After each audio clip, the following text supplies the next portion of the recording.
Hi అండి, అందరికి నమస్కారం. నేను మీ వేణుగోపాల్ రెడ్డి. సో వీళ్ళు ఏమి చేసినటువంటి వాళ్ళకి ఏ ఏరియాలో ఉపాధి అవకాశాలు ఉన్నాయి, ఎయిర్లైన్స్ లో అన్నిటిలో కూడా వీళ్ళు పోయి పని చేసుకుంటారు. అదే విధంగా ఎంఆర్ఓ అని చెప్పాను కదా నేను మీకు. ఇప్పుడు మన కాళ్ళకి మెకానికల్ షెడ్ ఎలా ఉంటుందో విమానాలకు ఉండేటువంటి మెకానికల్ షెడ్ ని ఎంఆర్ఓ అంటారు. ఎయిర్ క్రాఫ్ట్ మ్యానుఫ్యాక్చరింగ్ కంపెనీస్, ఉదాహరణకి ఎయిర్ బస్ కానీ బోయింగ్ కానీ వీళ్ళందరూ కూడా వీళ్ళని ఎంప్లాయీస్ గా తీసుకుంటారు. అదే విధంగా air craft part manufacturing companies, ఇప్పుడు ఉదాహరణకు టాటా అడ్వాన్స్ సిస్టమ్ అని ఉంది, మన ఆదిబెట్టలో ఉంది. వీళ్ళు వచ్చేసి ఓఈఎంస్ అంటారు. అంటే దాంట్లో చిన్న చిన్న భాగాలు ఎవరైతే తయారు చేసి ఎయిర్ బస్ కానీ బోయింగ్ కానీ సప్లై చేస్తారో వీళ్ళని ఓఈఎంస్ అంటారు.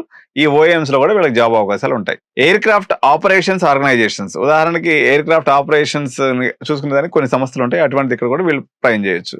మీరు అందులో టీచర్స్ గా కూడా సెట్ అవ్వచ్చు. అదే విధంగా ఫ్లయింగ్ క్లబ్స్ ఉంటాయండి. ఉదాహరణకి సిపిఎల్ ట్రైనింగ్ ఇచ్చేటువంటివి కానీ, అదేవిధంగా మనకి హెలికాప్టర్స్ రెంట్ కి ఇచ్చేటువంటి సంస్థలు కానీ, వాటన్నిటి ఇక్కడ కూడా వీళ్ళ యొక్క అవసరం అనేది ఉంటుంది. అదేవిధంగా వీళ్ళకి సివిల్ ఫోర్సెస్ అంటే మిలిటరీలో కూడా వీళ్ళకి అవకాశాలు ఉంటాయండి. ఇది ఒక అద్భుతమైన అవకాశం అని మనం చెప్పుకోవచ్చు.